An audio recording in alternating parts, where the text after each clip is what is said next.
Olá a todos, sejam todos bem-vindos a mais uma palestra online, ao vivo, aqui do nosso grupo Seja de Viena, Áustria. Gostaria de começar com uma prece, que todos nós nos podemos conectar em união. Senhor, agradecemos primeiramente mais um dia de nossa reencarnação, que possamos nos conectar todos nessa energia de paz, de amor de Cristo, nesse propósito de conhecer mais o Espiritismo, de conhecermos mais a nós mesmos. Obrigado pela oportunidade de podermos estar aqui, conectados uns com os outros, e a oportunidade de crescermos cada dia mais. Que assim seja. Então vamos dar as bem-vindas à nossa companheira Lu, que está aqui no estúdio. Pronto. Olá, boa tarde a todos. É realmente com muita felicidade que nós estamos mais uma vez recebendo esse querido amigo de Santa Catarina e a sua esposa, que não aparece aqui na tela, mas está aqui nos bastidores conosco, a Giovana. Ele já esteve conosco e vai estar conosco ainda muitas outras vezes. Esse tema fascinante que foi escolhido para nós estarmos estudando hoje. Então, esse querido amigo, Dr. Ricardo de Bernardi, ele é médico, homeopata de adultos e pediatra também, né? Ele é terapeuta de regressão às vidas passadas, fundador da AME Santa Catarina e do Instituto de Cultura Espírita de Florianópolis, conferencista espírita internacional, com palestra pela Europa, pela Ásia, pela América do Norte e, naturalmente, pelo Brasil. É também autor de 11 livros, inclusive o último livro um dos livros dele foi abordado em um dos nossos temas. Então, nosso querido amigo que se tornou agora, nesses momentos de pandemia, são tantos amigos queridos que a doutrina espírita tem nos apresentado. Seja muito bem-vindo à nossa casa. E a vocês que já estão aí nos acompanhando, muito obrigada por já estarem aí para nos dar esse suporte, né, de trabalho aqui. As casas espíritas que nos acompanham, os canais do YouTube que transmitem o estudo de hoje. Então, só temos a dizer gratidão. Seja muito bem-vindo, querido. Um grande prazer estar novamente com vocês, né, dando a nossa colaboração aí com muita alegria, né? Gratidão. Vou tentar, ou para nós ainda aqui é bom dia, né? Vocês já é boa tarde. Guten Tag, herzlich willkommen. Bem, nós temos... Pode falar, perdão. Queres completar? Não? Alguma coisa? Não. Né? Não. Bem, então nós vamos conversar, abrir assim, para que nós possamos dialogar depois também sobre a questão dos aparelhos parasitas inseridos no corpo espiritual. Né? Uhum. Então, é o seguinte, pode passar o primeiro slide, por favor? Posso, sim. Gostaria, enquanto isso, de falar para o pessoal que a palestra do Dr. Ricardo vai estar gravada no nosso canal, e aqueles que queiram depois ver, rever, ela estará lá. Bom, eu passei aqui, já foi sim. Essa página está correta? Eu tenho a impressão que vem alguma coisa antes. Então, deixa eu voltar. Espera aí. É esse mesmo, é o princípio. Então, Aí, aparelhos para... não volta mais não, é isso mesmo, é só para frente. Isso. Bem, então Aqui, nós né? vamos iniciar ali com uma referência de nível, de alto nível, né? Que seria uma referência na obra Nos Bastidores da Obsessão, uma editora clássica, que é a Federação Espírita Brasileira, uma das editoras de alta confiabilidade, né? Essa obra é de 1970, é ditada pelo espírito Manuel Filomeno de Miranda, e o médium que a recebeu foi Divaldo Pereira Franco. Vou só te interromper rapidamente, eu estou saindo da tela, estarei passando os seus slides, estamos aqui nos bastidores, tá bom? Tá certo. Bom trabalho. Obrigado. Muito obrigado. E o capítulo que faz essa referência é o capítulo Processos Obsessivos. Então, há um trecho, nós colocamos parte do trecho para não ficar muito longo, né? Mas só para dar a referência. Então, observem essa fala, digamos assim, de uma entidade que é o chamado Dr. Theophrastus. Diz ele: iremos fazer uma implantação de uma pequena célula fotoelétrica gravada de material especial. Então, analisem só essa primeira parte. É um espírito conhecedor de alta tecnologia, um espírito inteligente, porém usando a sua inteligência de uma forma pervertida, né? De uma forma negativa, de uma forma destrutiva. Então, ele está afirmando ali que ele vai fazer uma implantação, veremos em seguida que é no corpo espiritual, né? De uma pequena célula fotoelétrica gravada de material especial. E mais adiante ele coloca: somos obrigados a utilizar os mais avançados recursos. Portanto, são espíritos de grande conhecimento tecnológico que trabalham, infelizmente, para o mal, né? Trabalham no sentido de obsediar pessoas por determinadas finalidades. Então, diz ele, para colimar nossos fins, para atingir os nossos objetivos. Né? Este é um dos muitos processos que podemos utilizar em nossas tarefas. Vejam, é um dos muitos processos. Então, eles têm uma infinidade de técnicas de utilização para sofisticar este processo obsessivo. Tá? Então, isso tratava-se de uma implantação no cérebro perispiritual, ou seja, digamos assim, no paracérebro, no cérebro astral, né? Nos centros de memória da pessoa que ia sofrer o processo obsessivo. Seguindo, por favor. Bem, então nós vimos ali uma referência de alta confiabilidade pela editora, pelo médium e pela entidade espiritual, que são pessoas, estruturas de alta confiabilidade para quem conhece a doutrina espírita e o movimento espírita. Bom, então, o que é um aparelho parasita? É um artefato fluídico, ou seja, um artefato de estrutura energética, né? Para usarmos uma terminologia mais atual. É uma estrutura energética, né? Ou seja, um artefato fluídico, que é inserida no corpo espiritual, ou seja, um aparelho parasita.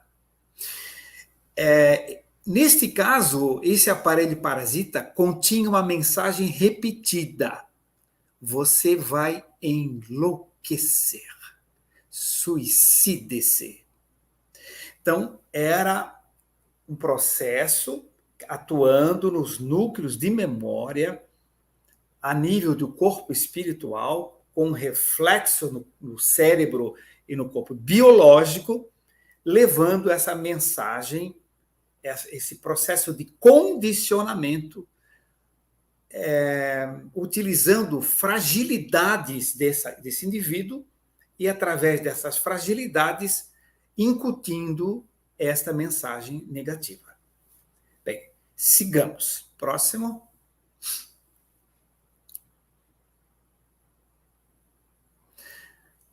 Bom, então, uma pergunta que fazem-nos de vez em quando é o seguinte, que nos fazem de vez em quando é o seguinte: afinal, os aparelhos parasitas existem?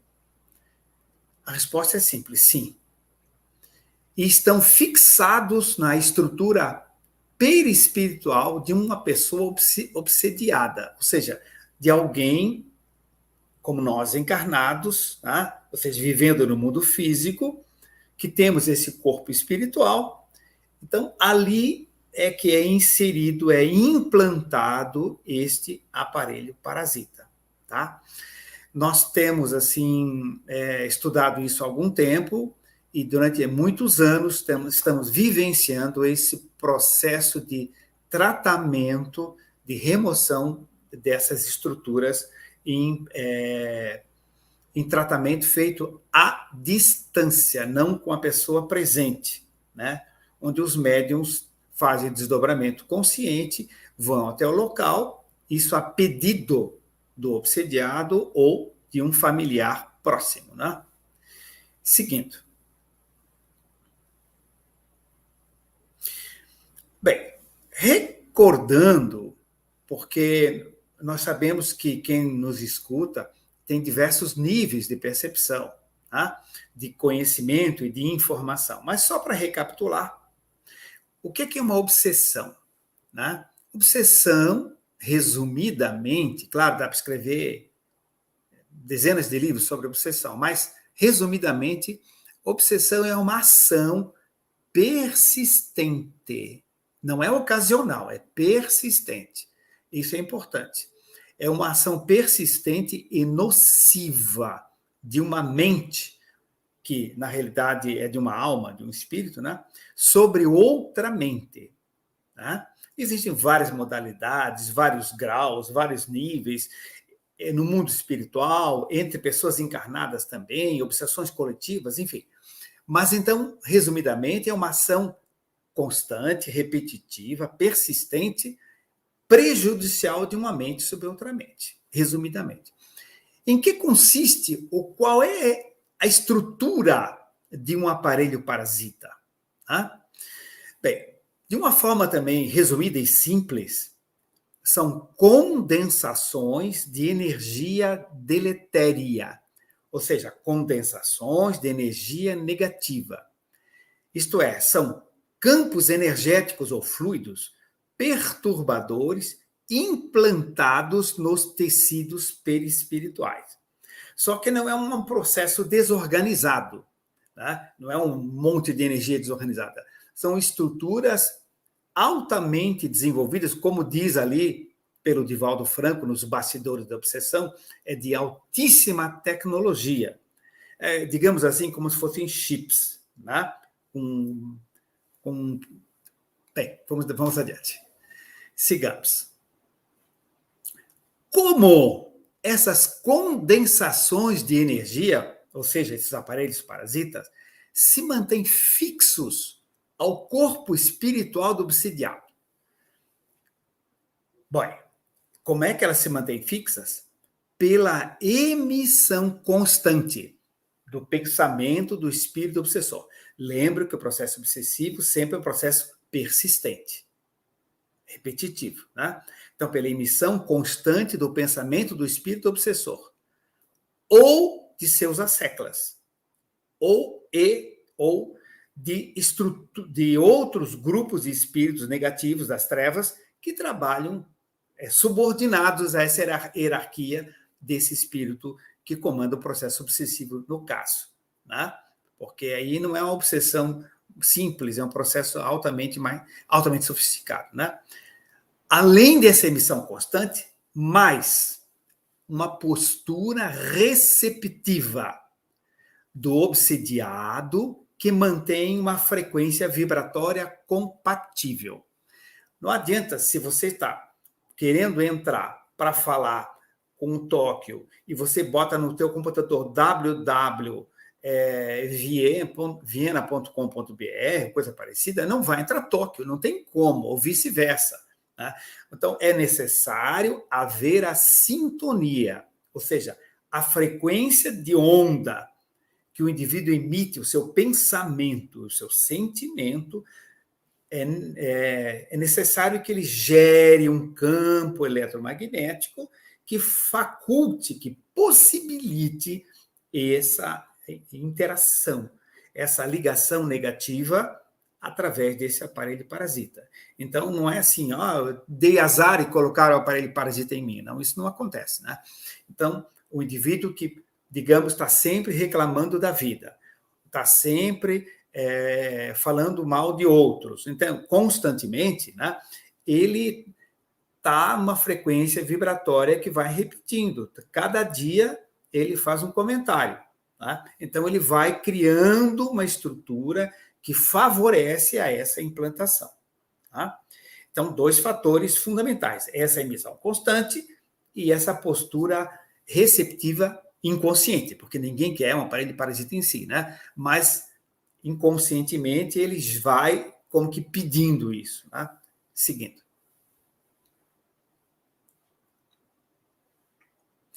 Bom, isso é só para dar uma relaxadinha, né?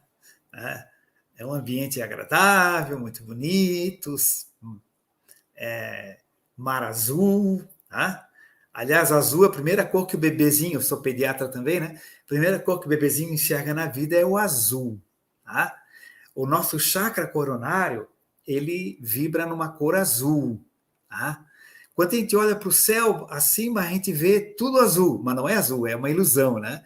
Porque a energia que a gente capta com mais facilidade pela retina é o azul, que transmite uma sensação de harmonia, uma dádiva da natureza, né? E a natureza é o livro divino, né? Onde Deus escreve a história de sua sabedoria, né? Bom, vamos adiante, sigamos. Quem os fabrica? Bem, são seres da dimensão extrafísica, ou seja, são espíritos, né? Que manipulam as energias com inteligência pervertida. Tá? Lembro que são estruturas altamente organizadas e sofisticadas, não é um bolo de energia ruim, é algo assim bastante avançado em termos de intelectualidade, né? E de maldade também. Seguindo. Bem, vocês podem observar aí que nessa foto o indivíduo está desdobrado, está projetado. Ele está dormindo, ele está projetado fora do corpo, ligado ali para um campo energético, para um laço fluídico, né? Um cordão de prata e tal, que na realidade não precisa sair só da cabeça, sai de todos os pontos do corpo, né? Mas ali é o laço principal. Então ele está desdobrado, está dormindo, e mesmo desdobrado ele também está dormindo, ele não está em atividade. Ali nós temos uma entidade espiritual que está atuando sobre ele. Tá? Vamos ver agora 2 situações. Pode passar, por favor? Bom, então aqui há desencarnados, espíritos atuando em nós, alguns nos beneficiando, como no caso dessa entidade ali. Tá? Ela está beneficiando, irradiando luz, boas intuições, etc. Né? Claro que muitos dormem e se desprendem conscientemente, falam, estudam, trabalham e tal, mas ali ele está. Agora vamos ver uma influência ao contrário dessa ali, de um espírito negativo. Né? Uma frase de uma entidade espiritual. Quando nos propomos punir, portanto, o espírito, né, atrasado, né? Quando nos propomos punir, é muito fácil superalimentar a mente com excitações constantes. Então, eles ficam incutindo ideias, pensamentos, criando ou reforçando quadros já existentes na imaginação, gerando a fixação mental. Então, observe ali, criando ou reforçando quadros já existentes. O indivíduo tem um problema com a cunhada, tem um problema com o vizinho, tem um problema no emprego, então ele já tem um quadro persistente, ele sempre pensa negativamente com relação ao trabalho, ao chefe, ao cunhado, ou à vizinha, coisa parecida. Então, essa entidade perniciosa, ela vai reforçar este quadro, porque é a fresta por onde ela pode entrar. Tá? E reforçam quadros existentes na imaginação do indivíduo. O indivíduo imagina uma coisa negativa, pensa, né? E com esse reforço, a entidade gera uma fixação mental. A monoideia, o monoideísmo, a fixação mental. Seguindo. Bem, qual a dinâmica, ou seja, a fisiopatologia de um aparelho parasita? O que é fisiopatologia? Patologia é relativa à doença, né? A distúrbio, desequilíbrio, né? Patologia é o estudo das doenças. Físio é fisiologia, o funcionamento. Então, qual é a dinâmica? Ou seja, como é que funciona esse distúrbio, essa doença, entre aspas, né? Esse problema de um aparelho parasita, né? O funcionamento, a fisiologia. Então, qual é a fisiopatologia dele? Bem, primeiro, ele visa estabelecer um fluxo energético bilateral, para um lado e para outro, para um lado e para outro. Como assim? O aparelho parasita visa vampirizar energia vital da vítima. Nós temos um campo de bioenergia, ou prana, ou fluido vital, energia vital, enfim, uma série de sinônimos. Nós temos esse campo de energia vital. Então, o aparelho parasita, ele absorve, ele rouba, ele vampiriza energia vital da pessoa que está sob a ação desse aparelho parasita. Então, esse é um fluxo num sentido. Então, no sentido de saída. E, como fosse uma artéria, uma veia, uma vai, outra vem, né? Esse aparelho envia energias desarmonizadoras, condicionando desequilíbrios de pensamento, sentimento ou desequilíbrios em funcionamento de órgãos, porque há aparelhos parasitas que são colocados em ossos, são colocados na tireoide, são colocados, enfim, no ovário, em qualquer parte do organismo. Depende da intenção do agressor e também da fragilidade da chamada vítima. Momentaneamente, ela é vítima, né? Claro que no passado, em vidas anteriores, as coisas às vezes são invertidas, né? Mas estamos analisando o momento de agora. Seguindo. É possível a sua retirada definitiva? Primeira, uma pergunta. E outra pergunta. Qual o principal requisito para isto? Bom, se é possível sua retirada definitiva, sem dúvida. Efetua-se a retirada em sessões mediúnicas, espíritas, de desobsessão. Naturalmente, com conhecimento adequado à amorosidade, à seriedade para esse procedimento. Tá? O principal requisito qual é? É a reforma íntima do obsediado. Não adianta retirar o aparelho parasita se o indivíduo continuar pensando a mesma coisa, continuar reclamando da vida, continuar falando, comentando a vida dos outros de uma forma negativa. Vai continuar sendo porta aberta.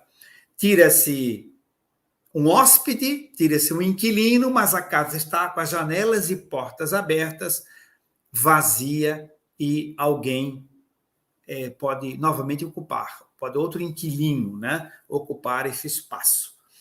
Então, é importante que saibamos que é possível retirada definitiva. Isso envolve conhecimento, técnica, amor, seriedade, né? Mas é fundamental a reforma íntima do obsediado. Tá? Bem, vamos adiante.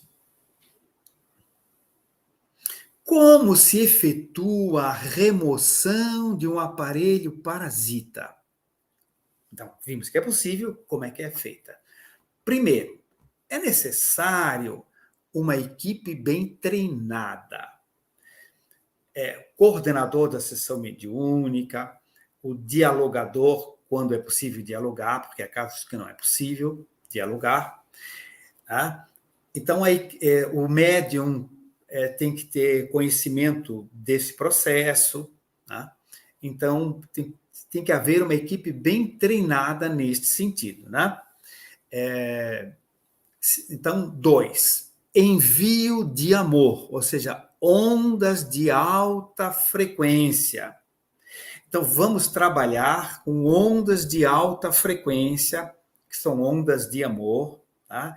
Associado a atitudes específicas que nós vamos fazer essa remoção desse aparelho. Tá? Então, se constrói ideoplasticamente ímãs, tá? Que fazem a atração desse aparelho, se usa energias especializadas mentalmente, né? Ninguém ali usa objetos materiais, ninguém usa nada material, é tudo mental. Constroem-se estruturas mentalmente, ideoplasticamente, constrói-se formas de pensamento e atuam-se nesse processo de retirada, desmaterialização do aparelho parasita. E, evidentemente, além dos conhecimentos técnicos, tem que se trabalhar com muita energia de amor, profundidade de sentimento. Terceiro, diálogo com obsessores, quando for possível. Primeiramente, porque muitas vezes o obsessor que comanda o processo, ele não comparece. Ele fica a quilômetros de distância, entende? E o que chega-se a ter contato inicial são os soldados, digamos assim, e o general, o capitão, etc. Imediatamente, às vezes, não se consegue diálogo. E quando não se consegue diálogo, o que é que se faz? A gente faz a evocação do agente obsessor, se ele não comparecer.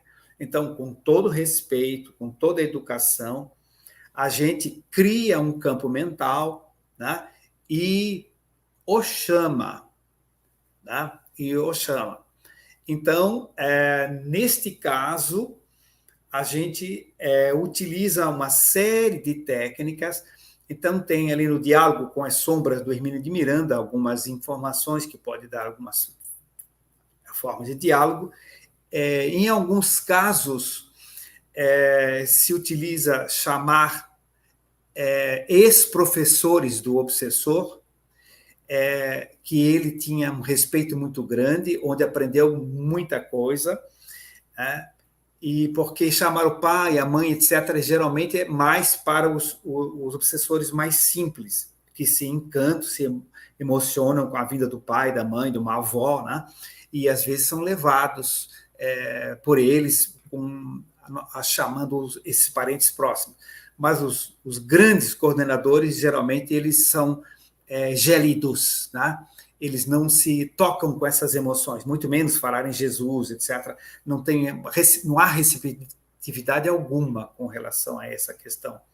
Então, às vezes, grandes professores deles, de conhecimento de física, etc., da sua infância ou de vidas anteriores, às vezes os tocam, porque pelo conhecimento e tudo mais. E como quando eles chegam, eles irradiam aquela luminosidade toda e facilita-se o contato. Em alguns casos, não é possível, mesmo assim. Então, nós utilizamos o processo hipnótico, né? Hipnotizando essas entidades, fazendo-as adormecer, com auxílio das energias do ectoplasma dos presentes e utilização de energias da natureza. Tudo sem objetos, sem presença de planta, nada disso. É tudo mental. A gente mentaliza energias das árvores, dos campos, das flores, de cachoeiras, né? Mobiliza-se mentalmente essas energias, constroem-se campos mentais ao redor, né?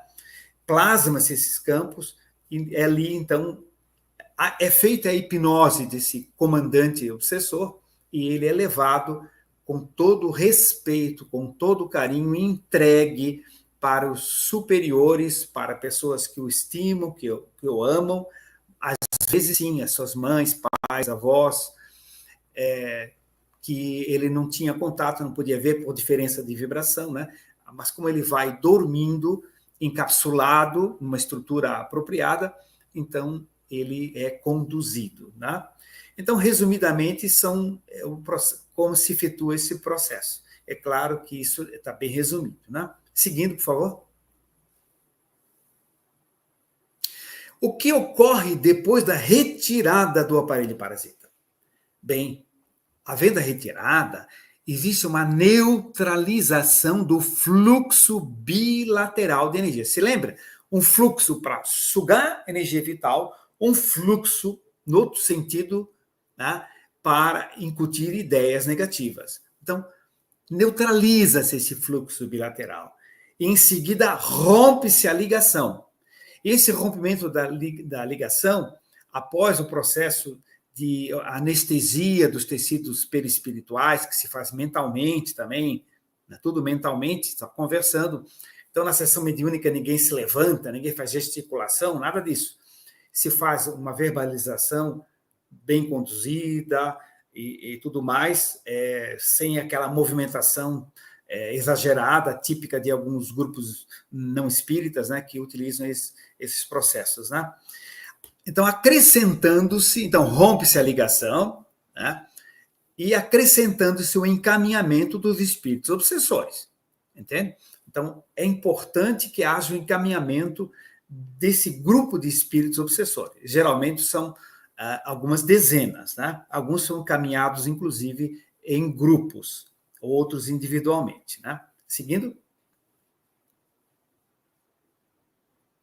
O desdobramento consciente dos médiuns, que nós utilizamos também, né? É utilizado na remoção dos aparelhos parasitas. Bem, a participação de médiuns videntes é fundamental. Faltou uma ponta de interrogação ali, né? Sim, um grupo bem treinado utiliza médiuns em desdobramento consciente. Ou seja, eles saem do corpo sob comando do coordenador da reunião, evidentemente com a assessoria dos mentores espirituais, né? Dos guias espirituais, dos mentores, né? Que trabalham conosco, tá? E esses médiums em desdobramento consciente já estão visualizando, né? O dirigente mobilizará e direcionar ectoplasma, diluindo o aparelho parasita. Tá?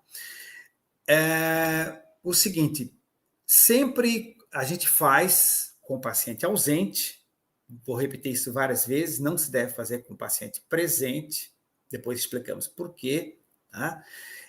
E nós tomamos nota do nome completo e endereço detalhado, até para condução em desdobramento dos médiuns, né? Facilita esse desdobramento. Seguindo.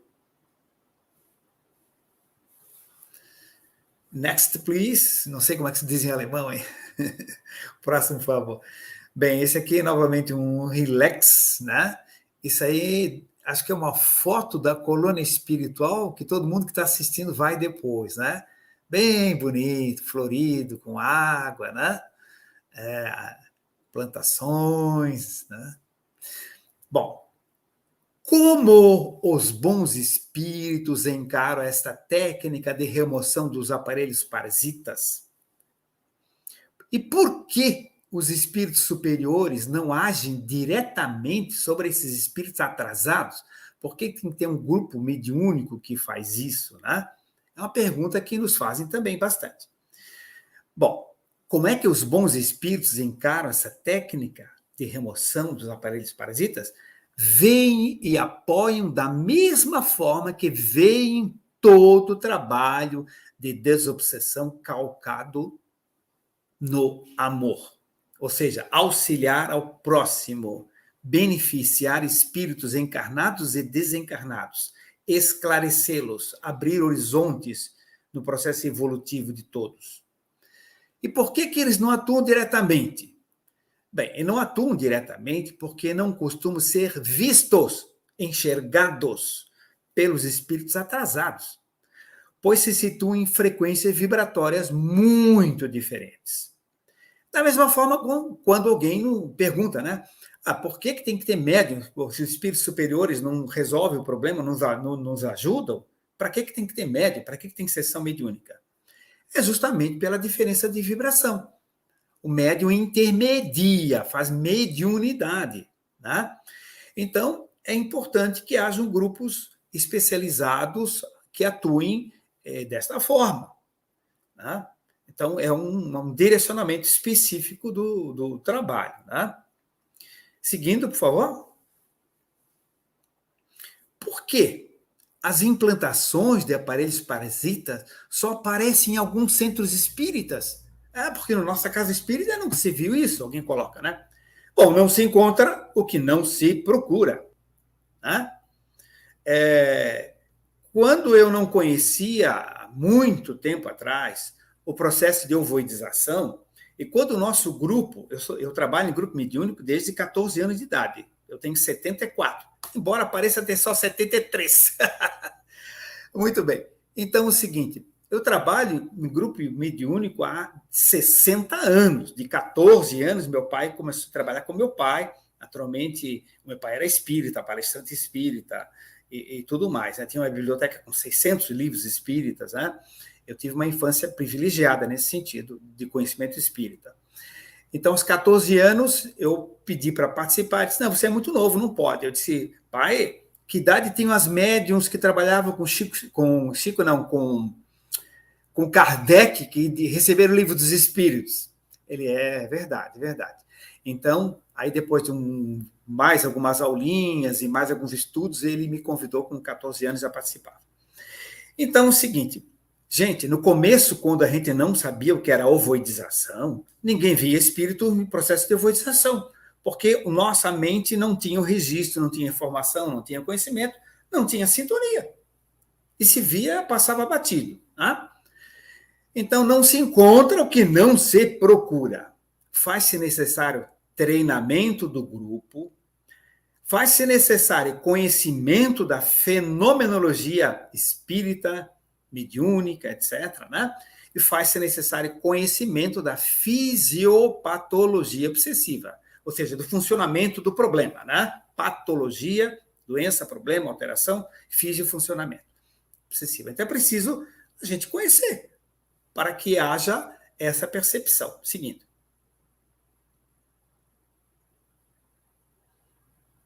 Próximo slide. Isso, virando a página. Nas sessões de desobsessão, em que se efetua a retirada de aparelhos parasitas, os médiuns são especiais, diferenciados? Alguém fala, vocês se acham melhores? Não, não, não. São apenas treinados adequadamente. Desenvolve o desdobramento anímico consciente. Sai do corpo com consciência.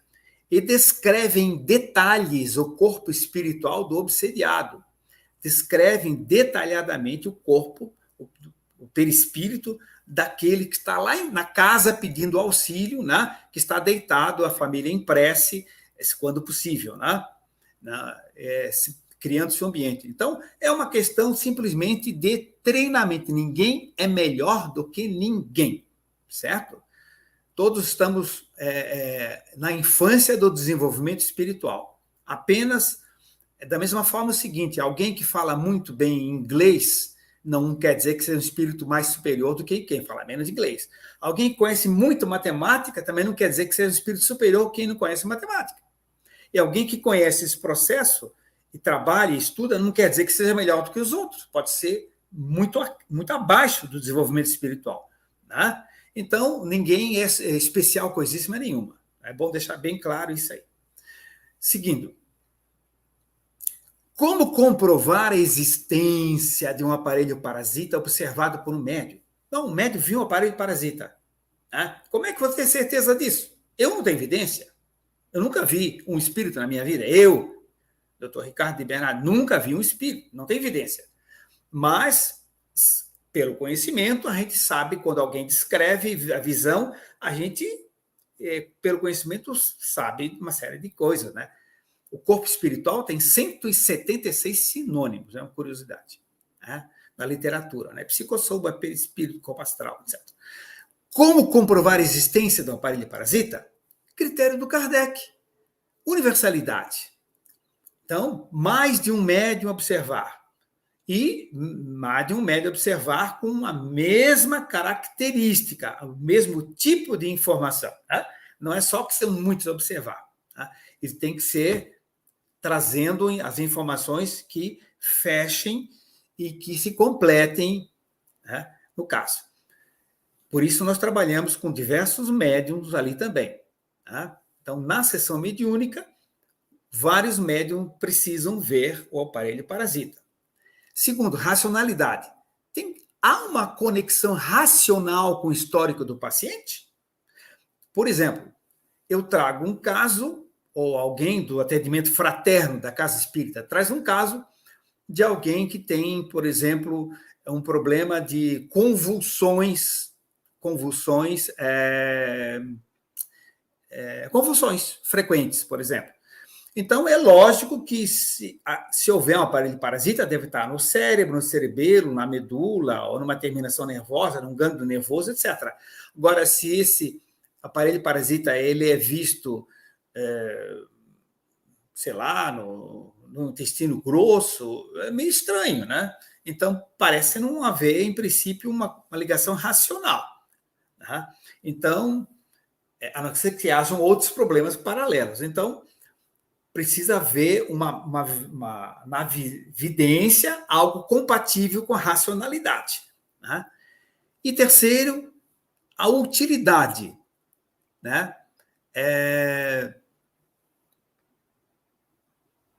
Então, o que está vendo está sendo útil? Está oportunizando um tratamento, um benefício, o exercício da caridade? Né? Então, são os critérios iniciais para isso. Né? Sigamos. Bem, em interregno, né? Intervalo. Vocês sabem que passarinhos são esses? Né? Façam suas apostas. Que passarinhos são esses? São mandarins. É um casalzinho de mandarim. Tá? É um casalzinho de mandarim, muito bonitinho. Então, seguindo. Como confirmar a retirada de um aparelho parasita? Bem, foi efetuada a sessão mediúnica, foi retirado o parasita. Como é que nós vamos confirmar isso? 4 parâmetros mínimos. Primeiro, a evidência mediúnica dos presentes vai ter que observar se foi realmente efetivada essa retirada. Primeiro. Segundo lugar, o desdobramento anímico consciente, quer dizer, os médiuns fora do corpo desdobrados, tá? Estão também percebendo isso. Terceiro, confirmação pelos mentores, ou seja, os mentores no final fazem observação, comentam, agradecem, enfim, né? Isso também, ou mesmo não comentam, mas um dos médiuns nota, olha, tem uns mentores aqui, muito felizes pela resolução temporária, né, do caso e tal, né? E posterior melhora do paciente, o feedback que o paciente ou a família nos dá depois, né? Olha, as convulsões melhoraram muito, eram 6, 8 vezes por dia, agora passa um dia, 2, 3 que não tem convulsão, e assim por diante, né? E não mudou nenhum remédio que está tomando. Seguindo, a retirada de um aparelho parasita resolve o problema do paciente? Sabemos que uma simples técnica de desobsessão não resolve nenhum problema se o paciente não colaborar, se transformando. Se a casa mental continuar disponível, ela será, infelizmente, ocupada por outro inquilino, certo? Que por outro obsessor que poderá instalar algo equivalente, né? Então, é fundamental a mudança comportamental, a questão ético-moral, né? Isto é de grande importância, é fundamental que se fixe isso, né? Então, há que se ter a orientação nesse sentido. Seguindo, quais os autores mais indicados para estudarmos desobsessão? Primeiro, Kardec, Livro dos Médiuns, que é muito pouco lido e muito pouco estudado por grande parte de nós, né? Segundo, as obras espíritas complementares, cujo edifício esteja alicerçado em Kardec, né?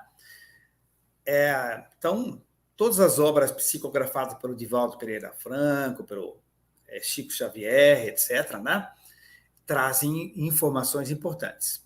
Né? Terceiro, obras que abordem técnicas que mantenham a ética, a fraternidade, mas a firmeza perante os obsessores. Porque existem muitos autores, geralmente não espíritas, né? Não, todos não espíritas, né? Que utilizam algumas técnicas de retirada para esses parasitas, mas fazem quase que uma exorcização, processo de expulsão de obsessores. Não tem nada a ver com a conduta espírita, né, que é uma conduta fraternal. Se o indivíduo o obsessor não é dialogável, você hipnotiza e entrega amorosamente e respeitosamente aos seres de luz, seus amparadores, seus protetores, seus parentes, que vão conduzi-lo a um posto de socorro na espiritualidade e não vai ser exorcizado ou expulso, de forma alguma, né? Seguindo. Bom, aí está a base do nosso edifício, né? O nosso tio Kardec aí, né? Nosso grande amigo, nosso grande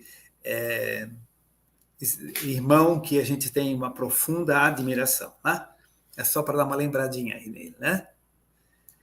Bom, o atendido ou o paciente deve estar presente no ambiente. Bom, já até comentamos no decorrer da nossa exposição, mas deve estar ausente, deixando bem claro. Primeiro, em respeito à privacidade, porque o indivíduo presente, ele ficaria exposto na sua problemática perante um grupo de 10, 12 pessoas, 14 no máximo, né? Nunca mais que 14. Um grupo grande onde se expõe o indivíduo a um grupo de pessoas, né? Então, isso não é uma coisa muito elegante, digamos assim. Se puder respeitar essa privacidade, é maior a eficácia que se tem. E depois o seguinte, imagine ele presente e os médiuns descrevendo coisas assim desagradáveis, horríveis, formas de zoantropia, formas de licantropia, formas de larvas parasitárias, enfim, coisas horríveis. Imagine a pessoa presente e alguém descrevendo isso, né? É totalmente fora do bom senso, né? Então, respeito à privacidade. Segundo, evitar que se impressione com descrições constrangedoras. Além de respeitar a privacidade, fica muito constrangedor. Olha ali no chakra genésico dele tem uma massa escura. Caramba, né? Que coisa desagradável, né? Terceiro, evitar que o paciente, vamos chamá-lo assim, né? O atendido, evitar que registre na memória informações e volte para casa depois a sintonizar com entidades obsessoras. Imagine um espírito se comunicar e dizer assim, você vai ver só o que eu vou fazer com o teu bebê essa noite e tal. Um espírito foi levado, mas acontece que existe um grupo de outras entidades, as pessoas sabem disso, né? Então, imagina, cheguei em casa, vai dormir tranquilo, foi bom, foi ótimo. Não. Então, evite que ele memorize, que registre na memória essas informações. Então, e quarto, evitar descarga de adrenalina intensa. Quando a pessoa recebe essa informação, nunca recebe em nossos grupos, né? Mas em grupos que trabalham com a pessoa presente, o indivíduo atendido ele tem uma descarga de adrenalina gigantesca, né? E pode dar até um problema cardíaco, né? Além do susto, do choque em si. Seguindo,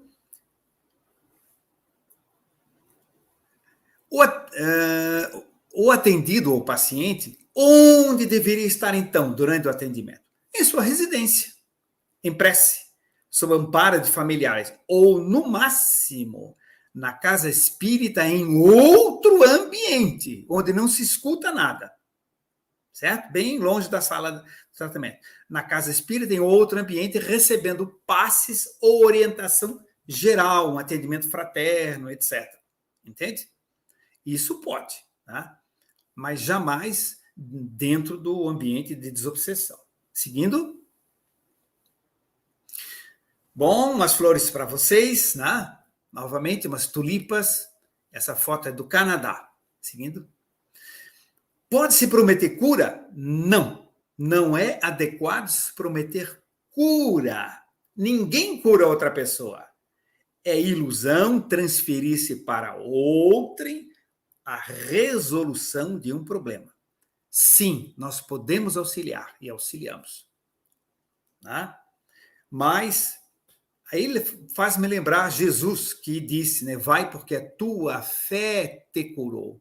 Ou seja, o que é que ele dizer com tua fé?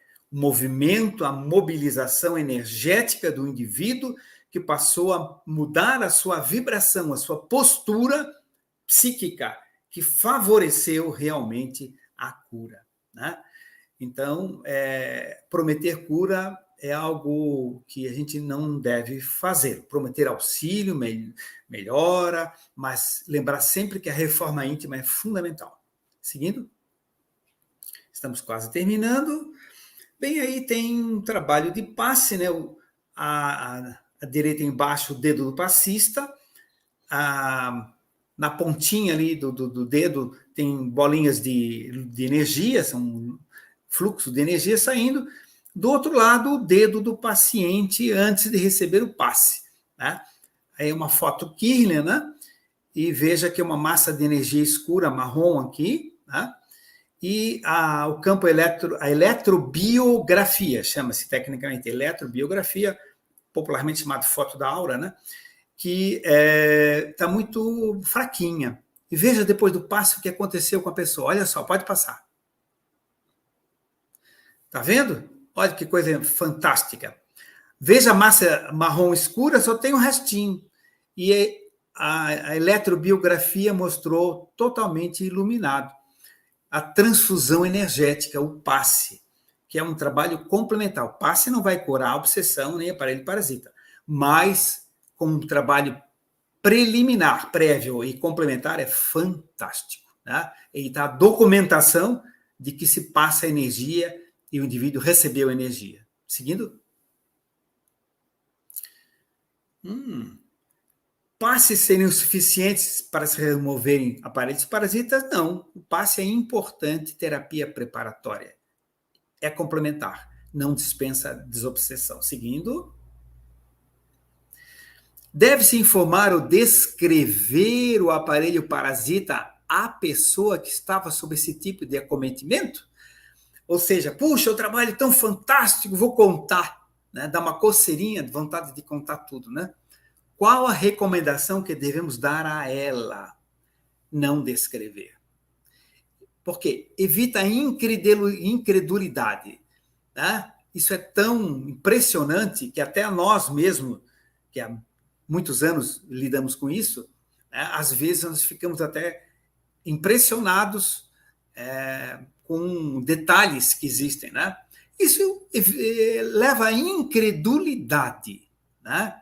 Leva a fantasias, leva a temor. Né? Então, faz-se um resumo suave, leve do processo obsessivo. Não, tinha umas entidades, tem umas energiazinhas e tal, mas aí foram tudo limpo, foi desmagnetizado, né? Limpo, né? Foi tudo desmagnetizado e tal, foram encaminhados os espíritos, os espíritos aí sofredores e tal, coitados, precisavam de ajuda, foram encaminhados e tal. Ninguém vai descrever formas monstruosas que se veem, né? Seres deformados, violentos e tal. Ninguém vai falar nada disso. Né? Alertar que a causa reside dentro da própria pessoa. Salientar a necessidade de mudança de postura mental para não recair no problema anterior. Seguindo? Deve estar quase no final, acredito eu. Opa! Para vocês, boas energias e muito obrigado. Ficamos à disposição para algum diálogozinho, alguma perguntinha. Tá? Em havendo, responderemos. Tá? Como é que se faz para aumentar isso? Bom, muito obrigada. Temos sim algumas perguntas, mas antes de nós adentrarmos nas perguntas, me chamou muita atenção, eu tinha separado aqui, ela sumiu da minha frente, que é na página 23, onde o senhor fala dos 4 parâmetros. E eu achei bastante interessante para, como se posso dizer, se certificar de que aquela vidência foi realmente, digamos assim, verdadeira. Esses 4 parâmetros é fundamental, porque nós saímos aí daquela questão que uma pessoa viu, que um médium viu, né, que muitas vezes pode ser o erro, muitas vezes, de alguns grupos mediúnicos, algumas casas espírita, que uma pessoa viu e pronto, aquilo ali se torna uma verdade, né? Então, isso para nós, grupos, estudantes e tal, isso é muito importante, que essa certeza venha de várias fontes diferentes, né, doutor Ricardo? Sim, exato. É claro que, às vezes, tem vários médios que podem estar observando campos de frequências diferentes, sim, situações diferentes. Tá? Isso também ocorre. Mas é muito importante quando haja confirmação. Não se trata de desconfiança, trata-se de todos ficarem mais tranquilos e harmonizados. Né? Enfim, a gente percebe isso, tem essa percepção na própria reunião mediúnica, né? Quando o médium sente uma coisa, algumas outras pessoas daquele campo vibratório ali também têm a mesma percepção, né? Uma pergunta que eu já tenho aqui, antes de passar para a Sol, eu tenho 2 perguntas, e a Sol também tem, algumas, não sei, a questão do capacete, se o senhor puder falar um pouco sobre isso, porque há pessoas que já tiveram essa percepção de ver esse capacete na cabeça de algumas pessoas, e outras se sentiram com esse capacete, né?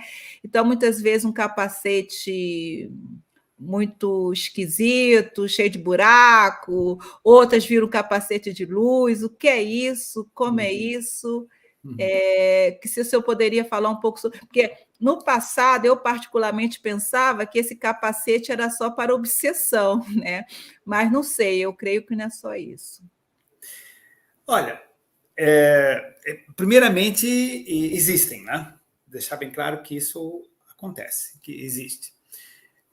segundo, que assim como há aparelhos parasitas propriamente ditos, que são artefatos utilizados por obsessores, também existem artefatos de luz, artefatos plasmados com amor, utilizando energias de flores, energias de cachoeiras, energias do oceano, energias, assim, enfim, de várias fontes da natureza, utilizada por espíritos superiores que acoplam essas energias, utilizam-nas no sentido de tratarem, de fazerem terapêutica em indivíduos que estão sendo beneficiados por vários fatores, por merecimento, por solicitações, enfim.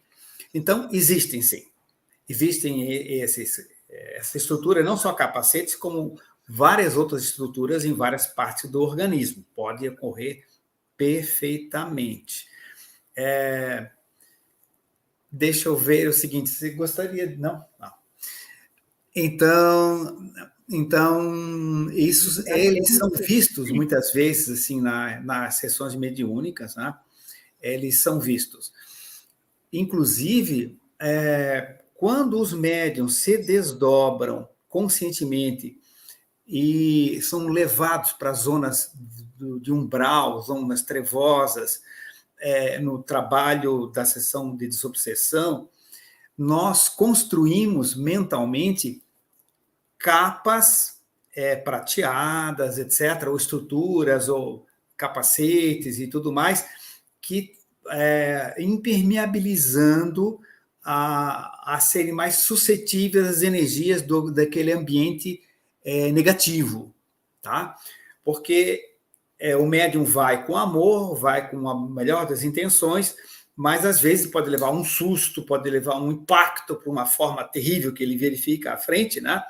Então, aquela baixa de energia temporária pode favorecer a captação de uma energia ruim, negativa, né? De baixa frequência. Então, se constrói ideoplasticamente, né? A gente diz assim, nesse momento agora, todos vocês coloquem, vistam, só se falando mentalmente, ninguém traz nenhum objeto, né? Vistam essa capa, imaginem construindo uma bela capa prateada, flexível, leve, luminosa, né? O prata é uma energia isolante, né? Então, locomovam-se nessa capa, etc. Também se podem fazer cápsulas energéticas, em algumas situações pode-se fazer como capacetes também de luz, entende? Viseiras amplas, abertas e tal. Tudo isso se pode construir, porque basta pegar as obras do André Luiz, você vê lá em Libertação, Evolução dos Mundos, enfim, uma série de outras obras, né? Você verifica que os próprios espíritos superiores, quando vão a alguns lugares, eles usam de estruturas, né? De cores e tudo mais, né? Mas existem, sim. Ok.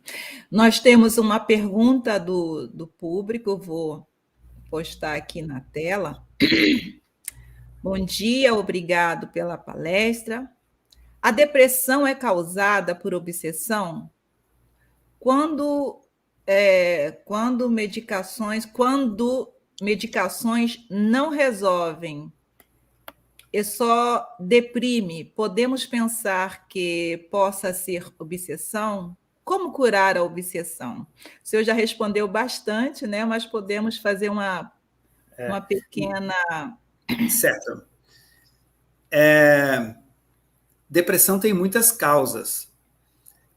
Tem causas físicas, tem causas traumas, um acidente de trânsito, alguma coisa assim, pode lesar neurônios e pode produzir menos serotonina, pode dar baixa serotonina depois. Existem depressões provocadas por perdas, por luto, existem depressões de ordem de problemas de disfunções sexuais, enfim, existe uma infinidade e momentos de como esse também, né, doutor Ricardo? Em momentos como esse que nós estamos, que a humanidade está passando. Sim. Né? Existem muitas causas, porém, também existem processos obsessivos que interferem, acentuam tendências que a pessoa já tem. Então, o mais comum é que a depressão não seja causada só pela obsessão. A obsessão, mais comumente, ela é secundária, complementar, amplia, estimula o processo depressivo. Por exemplo, a própria mediunidade em desequilíbrio, em desarmonia ou em ausência de trabalho, ela pode fazer com que a glândula pineal, se fragilize e a pessoa possa tender a um processo depressivo. Ninguém está dizendo que todo depressivo é porque a médium não trabalha, não é isso. Mas é um dos fatores. Né? Cada caso é um caso, cada pessoa é uma pessoa. Outra coisa é o seguinte, o medicamento não está funcionando, tem que verificar N causas. Às vezes trocar o medicamento, às vezes pesquisar melhor, né? Mas existe uma relação com a obsessão? Sim, existe, mas não considerar que sempre seja um processo obsessivo. Tá? Na sequência, acaba sendo, porque baixou energia e atrai, né? Aí nós vamos naquele estudo básico, né, que parece básico e simples, mas não é, e começar pela obsessão simples, e aí vai, né? Isso. O mesma, digamos, pessoa, vou dizer assim, que é a Lua e energia universal, continua uma pergunta mais adiante, que eu acho que é válido nós... Só para saber, Lua Energia Universal é o nome da pessoa, é como ela se identificou, né? Lua Energia Universal. Né? Muito bonito. E eu acho que a pergunta é importante para nós espírita e gostaria, sim, que o senhor respondesse se esse trabalho de obsessão que o senhor falou, no aspecto da natureza, é um trabalho de apometria. Não é um trabalho de apometria. Existem algumas coisas que até lembram, né? Na apometria eles usam desdobramento consciente, né? Mas é o seguinte, é muito comum na apometria usar com um médium, com paciente presente, pelo menos muitos grupos de apometria que eu visitei para estudo, assim, fui convidado e tudo mais, já fiz congresso, participei de congresso onde fiz palestra, congresso de apometria, mas eu não sou adepto da apometria, não. Respeito, tem aspectos muito interessantes, é útil, é benéfica, né? É respeitável, mas não a utilizo na sua integralidade, não. Entende?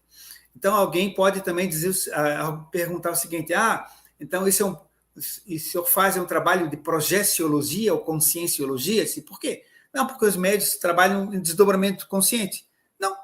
Projeciologia é uma linha de pensamento diferente, filosoficamente, eticamente, é muito bonita, tem muita coisa positiva, aprecio, mas não sou aficionado ou nada disso, a projeciologia do Dr. Valdo Vieira e tal, né?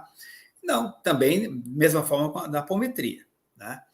Então, há pontos de semelhança, se lida com o espírito. É como o pessoal fala o seguinte, então, quimbanda, umbanda, tudo é espiritismo, porque lida com o espírito. Não, é diferente, tem uma linha filosófica diferente, né? Tem mesma coisa, né? Não é apometria, tá? Mas como deixar bem claro que é um trabalho que eles fazem, que é um bom trabalho, bem feito, né? Embora tenham algumas diferenças, assim, né? Muito interessante, né? A questão nossa espírita, acima de tudo, com respeito, não é? Mas lembrar sempre que a doutrina espírita ela é muito ampla e profunda e ela já nos dá todas as bases, né? Como o senhor trouxe muito bem, que a base são os livros da codificação e aquelas outras referências que o senhor trouxe, como Divaldo, Chico Xavier, Então, nós temos aqui tantas obras para estudarmos, para nos aprofundarmos, e nós vamos ver. Eu estava lembrando, só rapidamente, quando o senhor estava trazendo algumas coisas que não se deve fazer depois de, por exemplo, numa reunião, né? Que eu sou massoterapeuta, e a minha especialidade é uma massagem japonesa, que é um específico professor japonês que trouxe, porque é shiatsu, né? Então, o shiatsu tem vários direcionamentos. O meu é um específico, né? E alguns dos colegas levaram 7 anos para terminar. Eu não levei 7 anos, mas foi bastante tempo também. E quando você estava falando, que não se deve fazer depois que se tem conhecimento no trabalho é exatamente o que a gente aprende na escola, e eu creio que se aprende em outras escolas também, porque é a questão de ética, né? Então, a coisa que não se deve fazer, não se deve divulgar. A Sol já colocou aqui, sim, a colocação da nossa Lua e energia universal. A Sol, gente, não pode estar lendo porque ela está com um barulho no prédio dela. Eu também estava aqui e parou. Por isso ela já escreveu aqui, por isso que ela não está aqui na tela, né? Então ela está agradecendo, dizendo que conheceu o nosso canal, não sei se foi o nosso canal, mas conheceu o canal ontem, e agradecendo por esse lindo trabalho. Nós agradecemos também por você estar aqui, viu? Vocês todos estão aqui.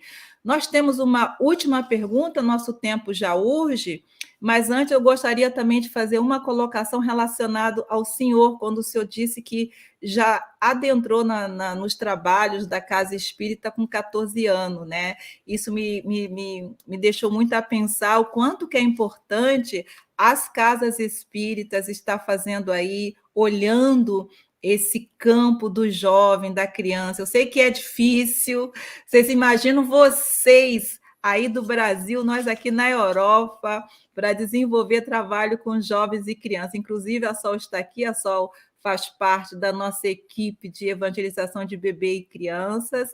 Então, assim, é um trabalho muito árduo, mas que vale a pena. Então, vocês aí no Brasil, então, mande energias para nós, que o nosso trabalho aqui é muito mais difícil do que de vocês aí. Mas o quanto que ele é importante, né? Para termos esse campo aí, essa abertura para que mais tarde esses jovens estejam aqui falando conosco, dando palestra e trazendo a doutrina espírita na sua essência, na sua genuinidade. Eu acho que isso é muito importante, né? E nós esperamos que no futuro estejam aqui jovens austríacos, provavelmente austríacos brasileiros, que são nossos filhos e netos, fazendo esse trabalho aqui. Nós estamos aqui colocando só uma sementezinha, né? Apesar que nós sabemos que na época de Kardec já existia grupos espíritas em Viena, está lá na Revista Espírita, né? Então, vamos para a última pergunta, doutor Ricardo, do Gesné Albuquerque. Como sabemos se temos algum dispositivo energético em nós? É possível? Obrigado aí, Gesné, espero que eu tenha pronunciado o teu nome direitinho, viu? Obrigado por estar aqui conosco. Bem, o mais importante é a pessoa saber que previne-se esse tipo de influência, esse tipo de colocação, com o seu posicionamento mental, com seus pensamentos e seus sentimentos em equilíbrio. Tá? A gente não deve, assim, ficar se preocupando com algo que, se não há qualquer sintoma ou característica de algum problema mais significativo. Lembro que é fundamental o estudo, é fundamental o pensamento reto, é fundamental tomar passes, tomar água fluidificada, ou energizada, ou magnetizada, né? Ter boas leituras, cuidar sempre com o que se fala, com o que se pensa, além do que se faz, né? Porque se não faz, mas pensa ou sente, já fez energeticamente. Então,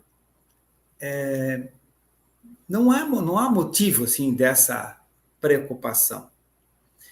De qualquer forma, o fundamental mesmo é a pessoa procurar ter uma vida construtiva, trabalhar, estudar, amar, seguir os preceitos ensinados pelos grandes mestres da humanidade, e entre eles, evidentemente, o mais importante, que foi Jesus. Seguir aquilo que o Kardec nos ensinou, né? Que essas coisas não acontecem, né? E quando ocorrerem, elas serão resolvidas completamente com uma mudança de postura, porque enquanto não há sintonia, o processo não se opera, né? Ninguém está passando na rua e de repente pega um aparelho parasita. Não, isso não existe, né? Então é importante a gente considerar isso, tá? E futuramente, quando nós formos aí a fazer um périplo aí, que é a Ururaci, chamam de Lu, né? É Lu? É isso aí mesmo. É. E tem o nome indígena, mas todo mundo me Quando chama de a Lu. Lu nos convidar, a gente vai, inclusive, levaremos uma médium e nós podemos fazer um grupo aí pequeno, fechado, né? Algum trabalho de sessão mediúnica, no sentido de fazer um exercício, de tentar começar a passar essas informações no sentido prático. Aí a gente aproveita e faz umas palestras aí em outras cidades ou países, eu sei que você é bem capaz de organizar isso, tem um relacionamento ótimo, né? A gente pegar Tenho sim. outros Nós temos países um aí grupo, vizinhos. um grupo mediúnico formado aqui, que no momento está só no estudo, mas muito obrigada, vai ser Não, um prazer. a gente organiza isso depois, né? Acima de tudo, é porque uma das características da nossa casa é realmente estudo, e estudo sério, e estudo nas bases de Kardec, que nós já percebemos que o senhor traz para nós.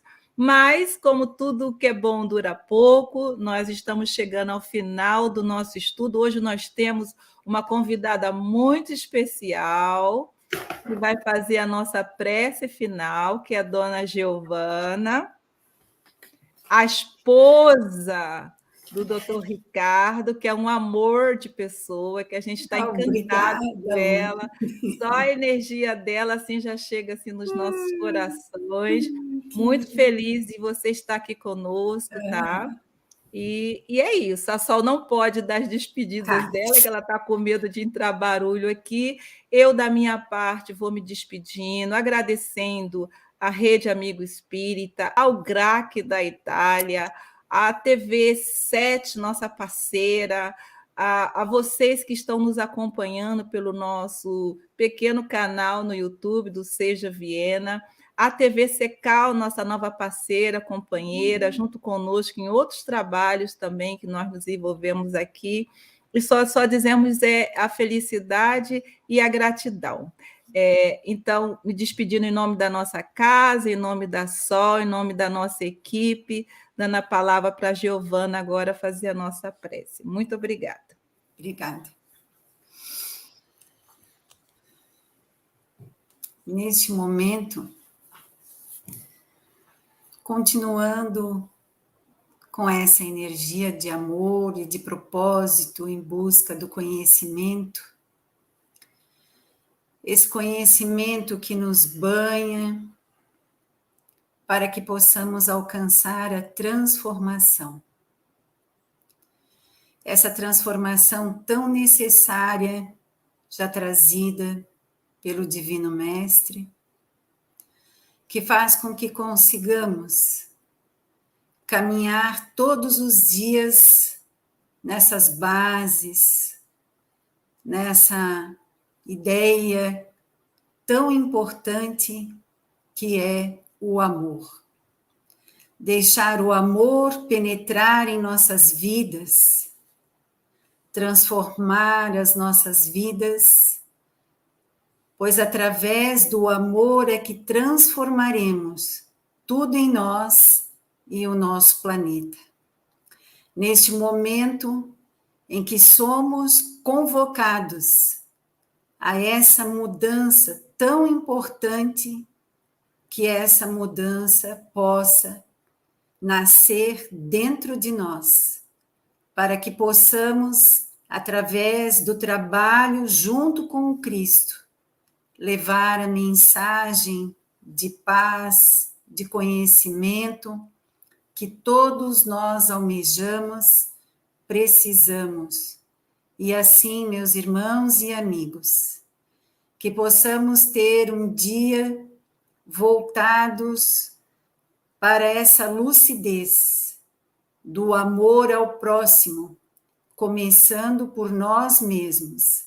E assim, que possamos fazer brilhar o sol que esse planeta tanto aguarda e tanto deseja. Gratidão e todos fiquem em paz.